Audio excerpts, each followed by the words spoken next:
Secretary Diokno, the floor is yours. Thank you, Margo. This statement is signed by Secretary Pangandaman, Secretary Sibalisakan, Governor Medalla, and myself. So this is the statement. We, the economic managers of the Marcos Jr. administration, strongly support the creation of the Maharlika Wealth Fund as a vehicle to move forward the agenda for prosperity, and achieve the economic goals of the administration. The establishment of a sovereign wealth fund is a tried and tested investment vehicle that has been used by governments in both the first world and developing countries to achieve their economic objectives. The Investment Authority has been a successful model of a sovereign wealth fund that was used to fund the country's big-ticket infrastructure projects even amidst the COVID-19 pandemic. For Singapore, the investment gains from GIC, the central bank, and state investor Temasek Holdings have been the biggest contributors to the national budget since 2018. Without a doubt, the creation of the MWF will help us achieve our agenda for prosperity and objectives for inclusive and sustainable economic development, economic growth we have outlined in our medium-term fiscal framework, 8-point socioeconomic agenda, and in the forthcoming Philippine Development Plan 2023-2028. We thank our legislators for their hard work and openness in continuously improving the bill and for their continued support in the passage of our economic and fiscal reforms, including the amendments to several economic liberalization measures and our tax reform programs.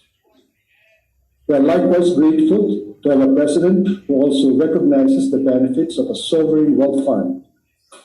These benefits include both direct and intergenerational benefits. Direct benefits of the MWF include increased investments in and funding of big-ticket infrastructure projects, high-return green and blue projects, and countryside development, including agriculture.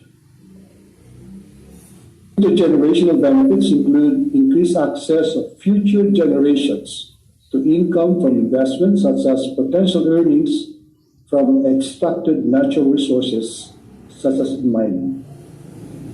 In the near and medium term, a sovereign wealth fund will enhance our fiscal space and reduce fiscal pressures as the fund pursue public infrastructure projects, as well as reduce uncertainties in cases when fund resources are channeled to high-yielding financial undertakings and assets that are underinvested in today's environment of high global inflation and the lingering effects of the COVID-19 pandemic. We have confidence that with professionals managing the funds, there will be efficient use and management of these investable public funds.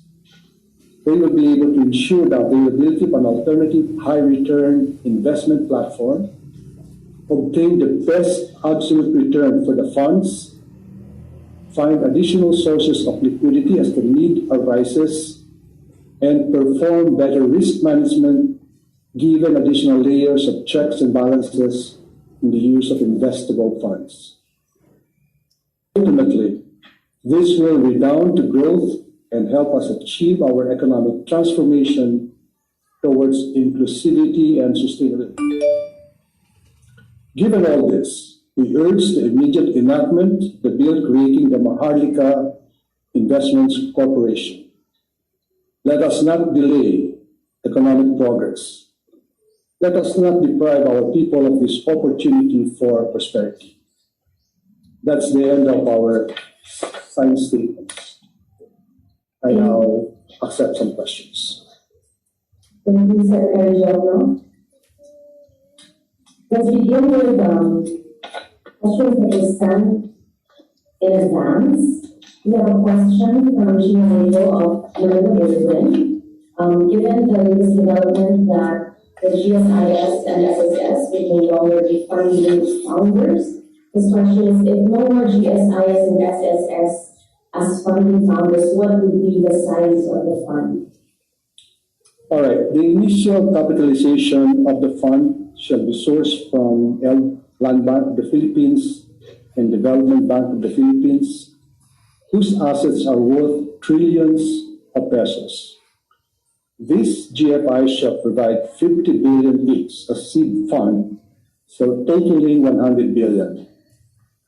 Subsequently, as provided in the revised bill, annual contributions shall also be provided first during the first and second years upon effectivity of the law.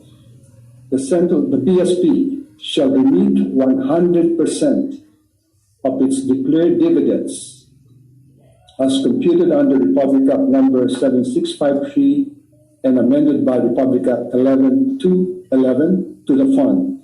So that's for the first 2 years after the enactment, 100%. On the succeeding fiscal years, the central bank shall remit 50% of its declared dividends to the fund and the remaining 50% to the national government to fund the increased capitalization of BSP. So they will transfer to the national government 50%, which in turn will give it back to BSP, okay, as part of the build-up of capital of BSP. Thereafter, BSP shall remit 100% of its declared dividends to the fund. To give you an idea of how much dividend the central bank has provided in recent years, I think I have the numbers here. Well, in 2019, the net income of BSP, that was the first year of the crisis, 46.1 billion. That's the income.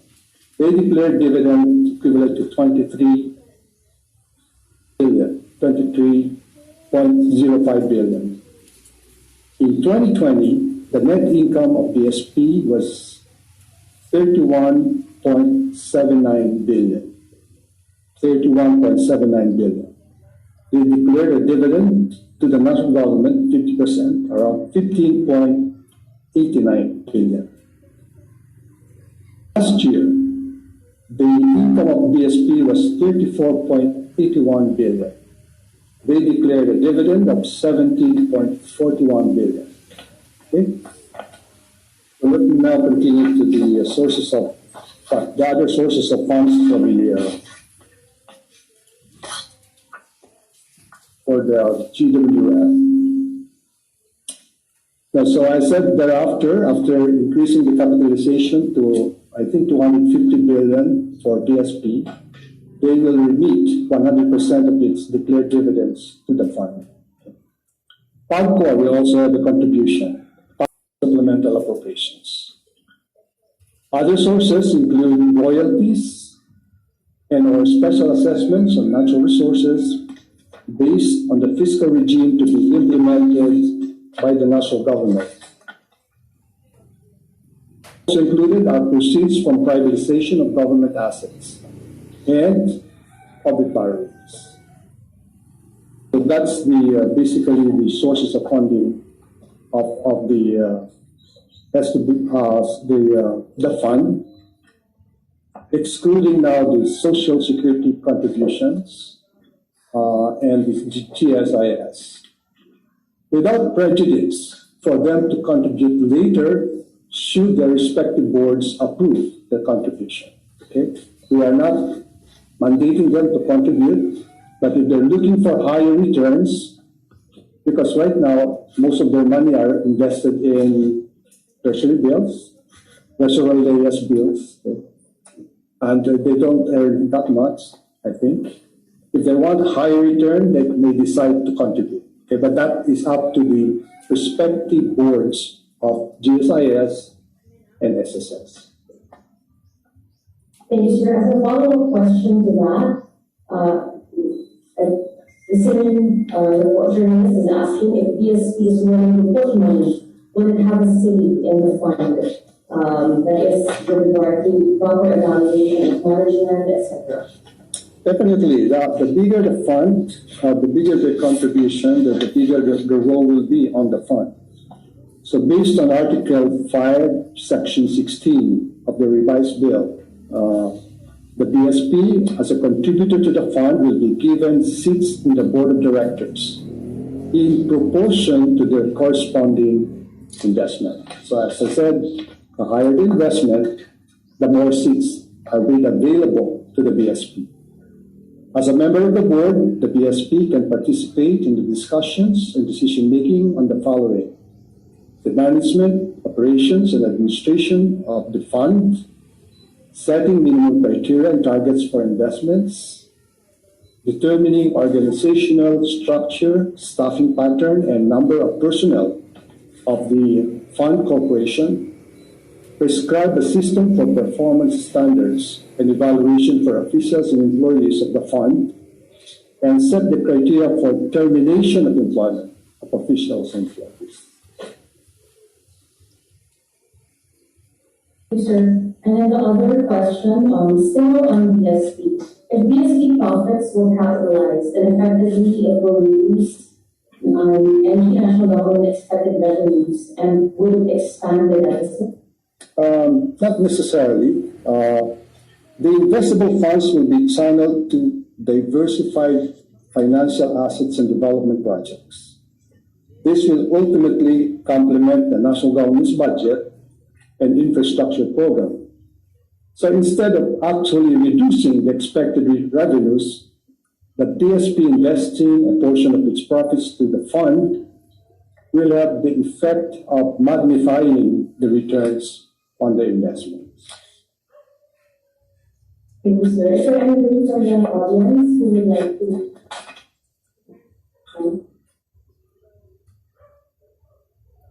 Thank you, Board Secretary Diokno. Lois Padamas, in the correspondence in the Philippines. So here, one of the contributors, as Matthew said, that he at least through his dividends, but isn't his current mandate already, allowing it to invest in several other instruments? Isn't that enough? Why does he have to change the current? The BSP? Yes, sir. Well, the BSPs, like other financial institutions, are in search of higher return. Okay, because right now I know that we have lots of money that we invested in government foreign funds. In fact, part of it we manage the fund, part of it we hire fund managers, but we are not getting, as far as I'm concerned, I'm not satisfied with the returns. So, especially at this time, maybe the return is less than 1%. Okay, so I think we're looking for higher returns. So if, for example, there's a project, tollway or a toll road in the Philippines, which will earn income for the next 50, 75 years, which will give you a return on investment of 20%. That's much better than 1%, right? Clarification, as secretary. So even these contributors already have for their mandate, investments, loan, several instruments, they can contribute to the fund because there's an exciting opportunity there. With this direction. Also, as a secretary, I was wondering, what's really the rationale behind the creating the sovereign wealth fund? Just giving examples of Chile and Norway, for instance. Chile and Norway and those developed world sovereign wealth funds, they're created to manage the dollar inflows. There's just so much dollar coming into these wealthy nations, such that central banks that want to avoid, they want to get their currencies because they don't want an appreciated currency at the heart of the manufacturing cycle. Now, in terms of the Philippines, that's not the case. The dollar inflows are just mainly from deals, forcing remittances, but of course we see that GRI. So the national dollar inflows is not a problem of the authorities here. So why the rationale? That's there are something like close to 100 sovereign wealth funds. Okay, they have each has a different objective. The one on Norway is it has something to do with that because they have making a lot of money on oil, right? And so they're thinking of the future generation. So they know that the oil will be depleted at some point. I think we should have done this during much earlier when we had inflows from Malampaya. So had we done this much earlier, so we set aside X% of what we are depleting to take care of the needs of future generation of Filipinos. We're all transient in this world, right? Let's think of the future generation. That's most of the objectives of sovereign funds, thinking of future generation. No, it's not a surplus. It's not. No, it's because they're making a lot of money from oil. They can't spend that for, right? Just like you're making money, right? A household, you're making money now. But you know that at some point in the future, you'll retire, right? So you have to set aside X%. So the concept of surplus as a necessity for a sovereign welfare fund, that's not true. We just have to set aside. Even, like I cited Indonesia. Indonesia created a welfare fund at the height of the crisis. I don't have a surplus. But they set aside so that they can take care of some infrastructure projects that they need to expand the economy so that the economy will be livelier, better, and then it can take care of future generations. Okay, so from Chile and Norway, we went to Indonesia. I think Secretary Diokno has actually already answered one of the other questions that had been earlier submitted, like the Indonesia Investment Authority and the fund infrastructure projects. So, Secretary. Okay, in the case of Indonesia, the fund, call it INA, is really meant to fund the infrastructure projects. Okay, that's the major objective of that fund. And from Indonesia, we'll go around the world. From Indonesia, let's go to Malaysia. There is also another question here. How are we assured that the Maharlika will not be like the one MVP that was one of the oppositions against it? Perhaps you could enlighten us on that and how the Malaysian model will not be replicated here. Well, it's unfortunate that the critics of the fund are citing that one example, Malaysia, right? Because they also have another fund which works very well. Okay, it is this corruption-ridden fund that was created by the Prime Minister, who's now I think is now behind bars, right? And do you know that that fund was created by himself, and he is the only signatory. So there are no safeguards. But you know, in this particular formulation, we have so many safeguards. Okay, first of all, it has to be consistent with the Santiago principle, right? Number one, there are many layers of audits. You have an internal auditor. You have an internationally acclaimed auditor, and then you have COA. And then at the same time, you have it's a congressional oversight committee consisting of 5 members from the Senate and 5 members in the House to oversee the implementation of the fund. And so there are really many safeguards on this. Treasurer Leah on your left has mentioned other safeguards. So we want to make sure that this is on the level, transparent. There's accountability. There's a published report. We submit I think a semestral report to the President, okay, of the Philippines. And this will be published. So we can be sure that the Philippine people would know where that money is going. Okay. Thank you, sir. And in relation to that, there's a question from Renel Domingo by Zoom of the Philippine Daily Enquirer. Why pursue the Maharlika plan despite significant opposition to it? The business community, economists, academics, civil society have some members have questioned not only its funding but also its timing and potential risks. And adjunct to that, there's also an advanced question here. How are we assured that the fund will not be vulnerable to corruption? What are the safeguards? and benefits in general? I already mentioned part of the safeguards, and also we will make sure that this will be managed by a professional group. Okay, and on the governance, we have a board of directors, and then we have an advisory council. Okay, the advisory group will be consisting of myself, Secretary of Budget, Secretary of NEDA, and the Treasurer. That's the advisory group. And then we have a board that is a 15-man board, I think. Yes, 15-man board. I will be the chairman of that under the current formulation, right?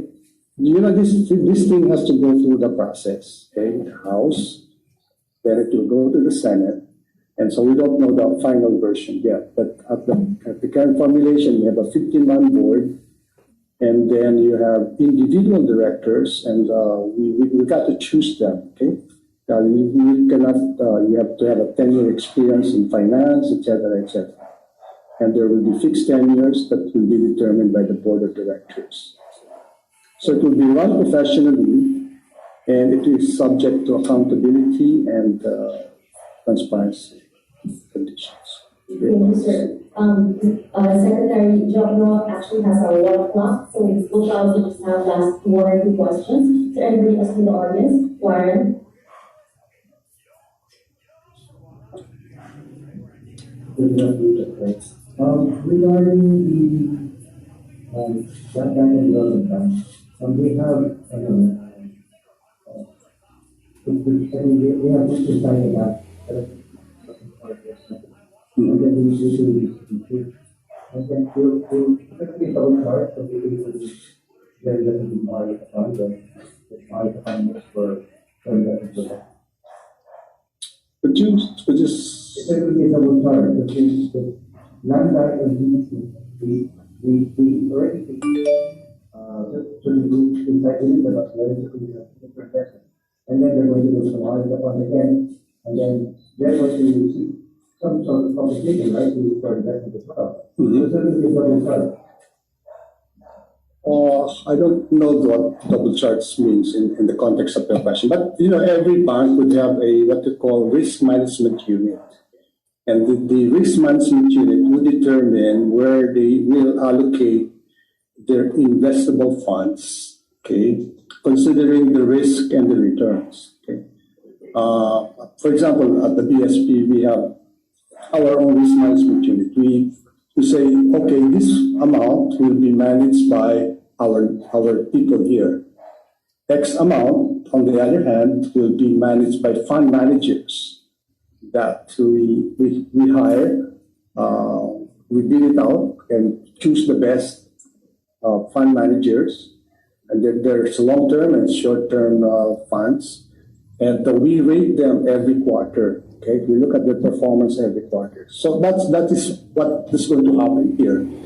I said on both the banks, Land Bank and DBP, they would have this kind of risk management unit. They will propose to their board how much to lend, for example, for housing, how much for this industry, and so forth and so on. Okay. But always looking for the maximum return, because that's their job, to make that fund productive. Because they're taking money from the public, right?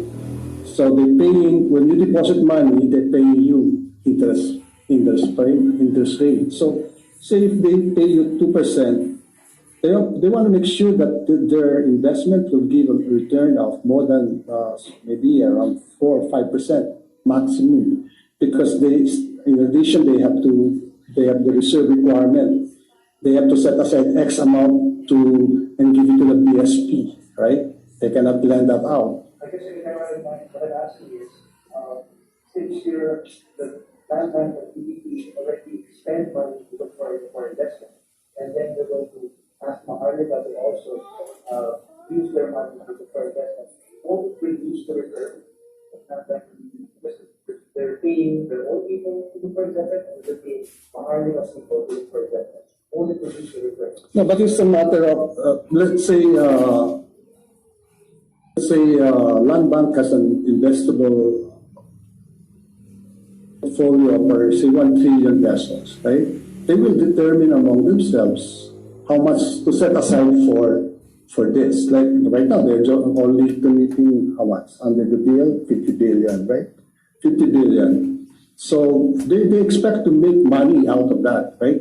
Their alternative is to lend this money to their borrowers, so they can make money of, say, they can impose 7% interest, no? But if they give it to Maharlika, I'm sure Maharlika will. They have to make up their mind. They say, how much will Maharlika give us in return? Okay, if the return will be less than the 7%, it doesn't make sense for them, right? Okay? So it's always the investable fund. You want to look for the maximum return on your investment. Okay. Okay, so I'm so sorry. Okay, there are one more. Okay. Before one more. May appointment ba ako na? Yes.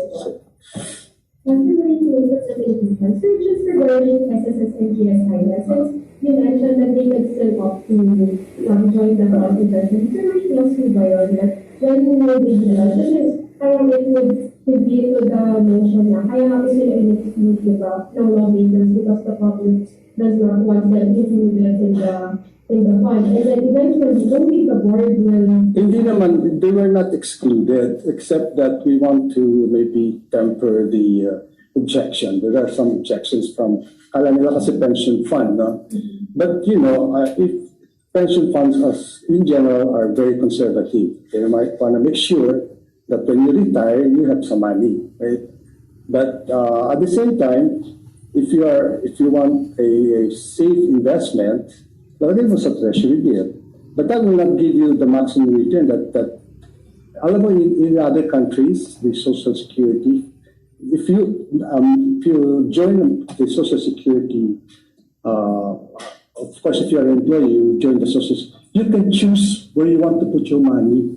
No, mamimili ka ng mixed portfolio. Say, this portfolio is high risk but higher return. Ito safe but almost no return. Ganon, nakakapili ka. No? In our case naman, isa lang ang mix ng investment, yung ng RMU. So, bali nagiging isa lang ang decision maker doon, yung RMU lang, yung risk management unit. But as I said, in other countries, you can choose. So in this case, while we did not make it mandatory on the part of GSIS and SSS, they can still set aside a small amount, let's say, of their portfolio for this. No? But it's not mandatory. And eventually, like we can look at the fund will be successful for the next 1 or 2 years before we can invest for. No, kasi pension funds by definition, tagal yan eh, long term yan. So you have to think of, kasi meron kang beneficiary ngayon, magpo-contribute ka ngayon, and then later on you'll be, you are a contributor now, but later on you'll be a beneficiary when you retire. So long-term yung fund. No? And then, yun na nga, sabi ko, in some countries, the member of the pension fund can choose, say maybe 7 types of investment, ranging from risky but high return, and then almost no risk but very low return. So yung pinili mo na plan, yun ang makukuha mo pag nag-retire ka. Sir, it's a motion. No. Yeah. You have many questions already. Good one.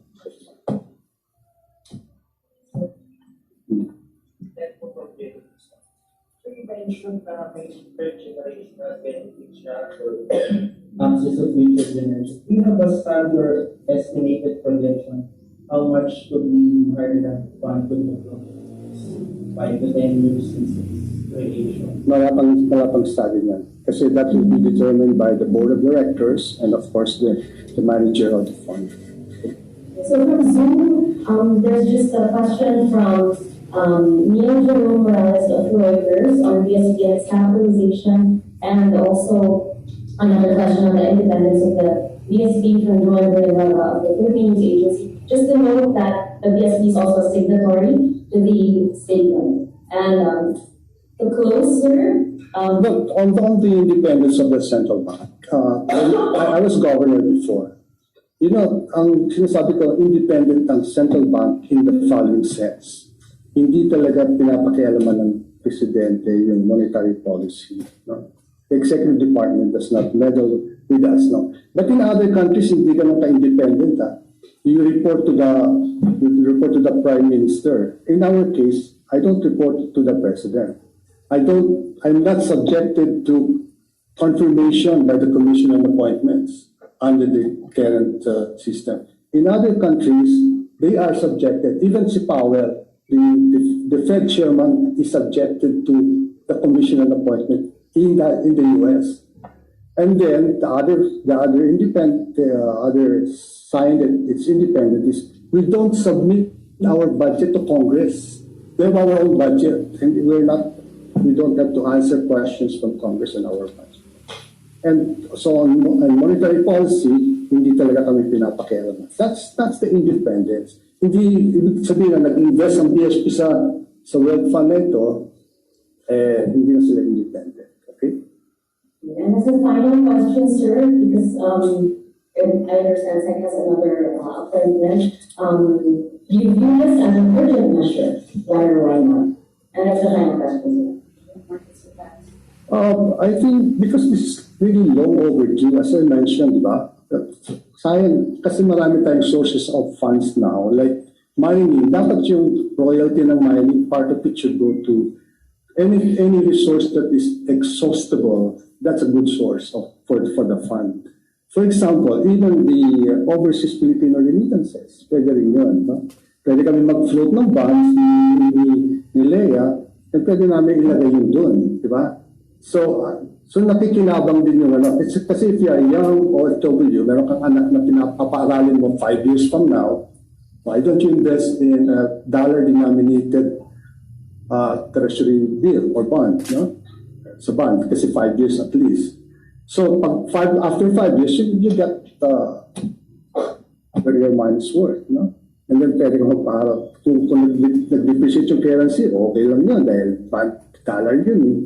So yung mga ganun, I think kasi as a country, parang hindi tayo nagsisave for the future. I think we should think about the future.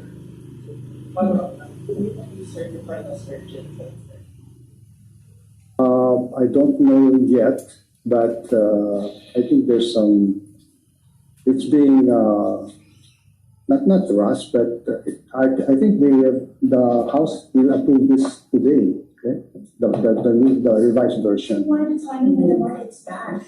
So on that note, on that, There's no such perfect timing for this. Okay, market is bad, market is good. If you're an investor, when the market is bad, that's the time for you to invest. Okay, because it's bad. Okay, so that when it picks up, you have a high return. Okay, so walang perfect timing, no? Thank you. okay, in the spirit of the success of the PINA Investment Authority, it's always good timing. So thank you so much to the members of the press, and thank you, Secretary Diokno, for your time and for the statement of the economic managers. Have a good day.